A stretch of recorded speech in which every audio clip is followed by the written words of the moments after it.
Greetings, Ranger fans. Jake here for a deeper look at episode 14 of Power Rangers Dino Fury, Old Foes. But first, a rapid run-through. Let's kick off the counter. It's morphin' time.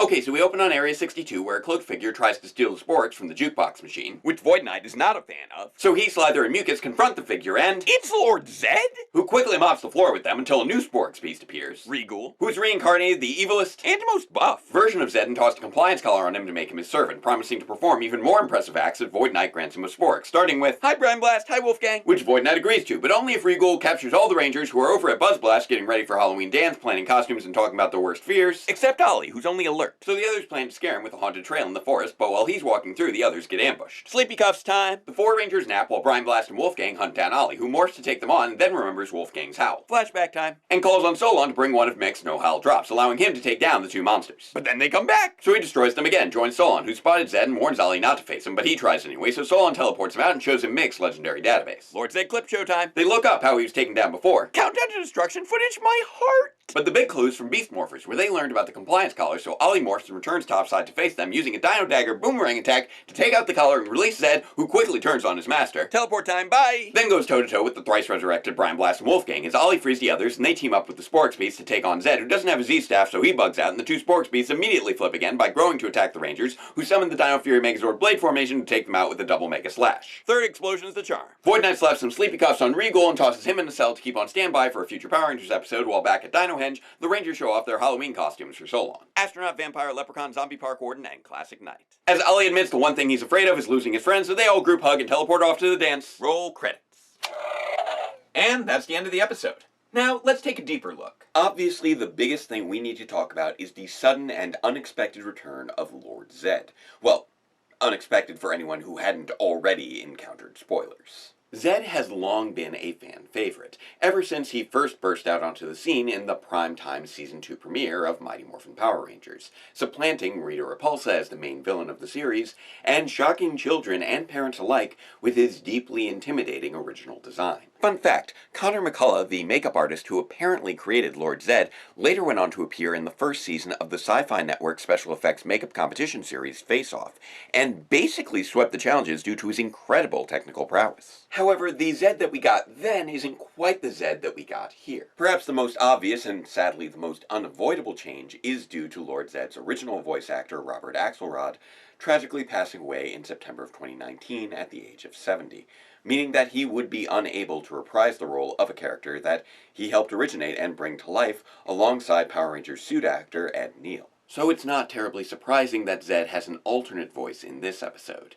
And although there is definitely no way to ever really replace Axelrod's performance, Andrew Lang is not a particularly bad choice, having previously portrayed impressive villainous range with both Venjix and his Serpentine derivation Evox. And he's definitely a much better match than we got for Zed's previous clip show appearance in Beast Morphers Making Bad. Stig Eldred is a fun announcer, but that one just felt like a serious miscast. That's not to say that Lang's Zed sounds very much like Axelrod, but he does have that quality of just barely contained rage seeping through every line, even if it is a much more brutish rage than we might remember. And the entire character is more brutish here, from the voice to the body language to the tweaks in the design, which de-emphasize the neck and build up the shoulders, as well as giving him a thicker and more exaggerated armor that's more in line with a warrior than an emperor. Which honestly makes sense with his role in the story. Zed is very much the muscle here, not the master. And while this is a bit of a jarring shift,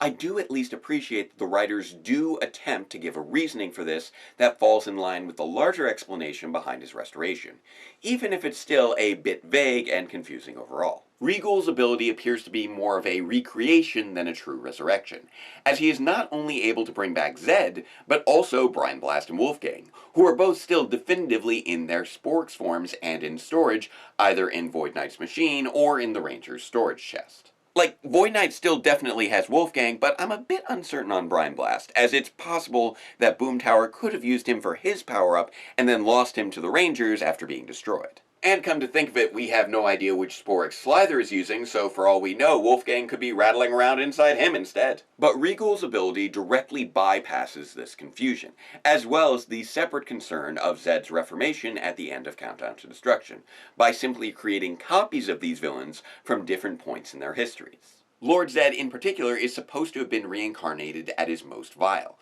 which means that this might not even be a version of Zed that we've seen before, as the character is well established to be over 10,000 years old, and may have been a more aggressive warrior with a slightly different armor in his younger days. Although the use of the word reincarnation is kind of misleading here, as Zed, along with Brian Blast and Wolfgang, were all pretty explicitly not destroyed. Although the fact that Wolfgang remembers being subjected to the know-how drop in the past, despite not still being under its effects during his initial recreation, even though this episode's use of the know-how drop does persist through the copy's repeated resurrections, it does get a bit confusing. But this all does at least give some rationale for why Lord Zed looks, sounds, and behaves rather differently than we remember, even while still clearly appearing the same overall.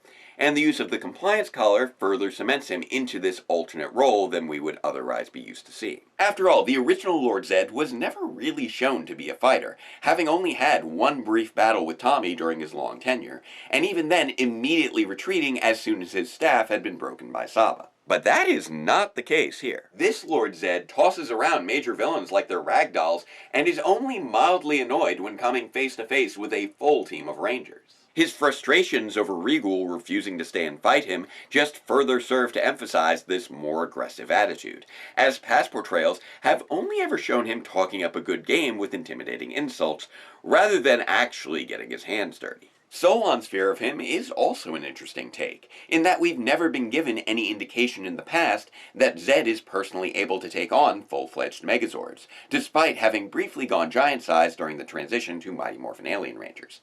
And the past references to Serpentera, the Green Crystal, and the Rock of Time are all examples of tools of his that have since been destroyed by various Power Rangers. So yeah, this interpretation of Zed specifically as a major physical threat is a bit of a weird one. Although I am amused at how he specifically calls out the repeated use of teleporting this season. Which is kind of great, because it gives me a chance to talk about how much I love Dino Fury's teleportation effects, and how well they've been used throughout the season.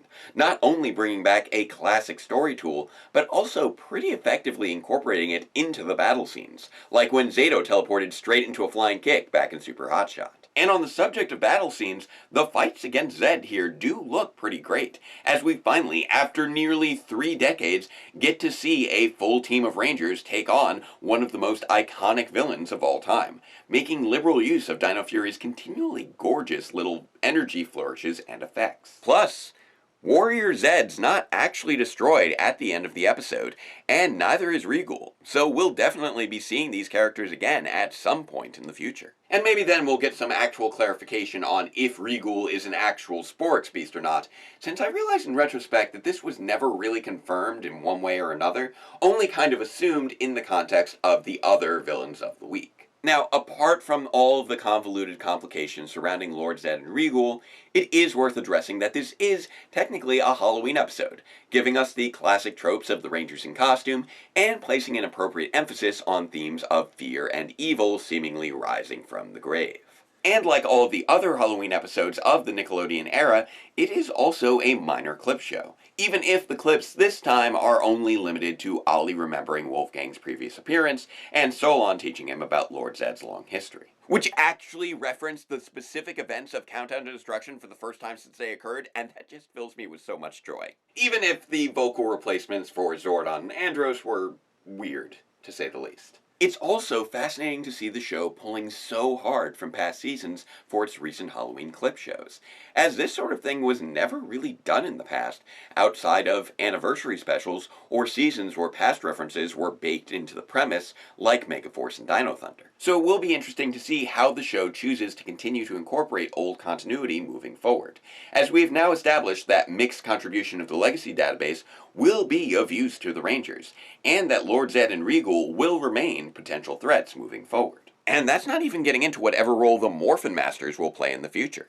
That being said, I do hope the writers continue to improve upon their use of past references in future episodes, as there are still a few oddities that feel a bit unresolved. For instance, the use of the compliance collar on Zed might be a nice callback to Ryjack's use of them in his appearances, and it does provide a nice little plot device to get closure on Zed's appearance without totally destroying him, but there's also zero explanation as to where Regal got a hold of one. Regal, in general, is a character that provides a lot of potential for interesting future stories, so I hope that we're able to get a bit more information on where he came from and how he operates, as much of this episode is more reliant upon glorifying the past and teasing the future than it is upon making sure everything in the present is based around rock-solid logic. And of course, giving us fun Ranger costumes to celebrate a happy Halloween. Though not a particularly scary one if Ollie's Haunted Trail experience is anything to go by. So make sure to join me next time for a deeper look at episode 15 of Power Rangers Dino Fury, Storm Surge. And if you'd like to share this week's rapid run-through,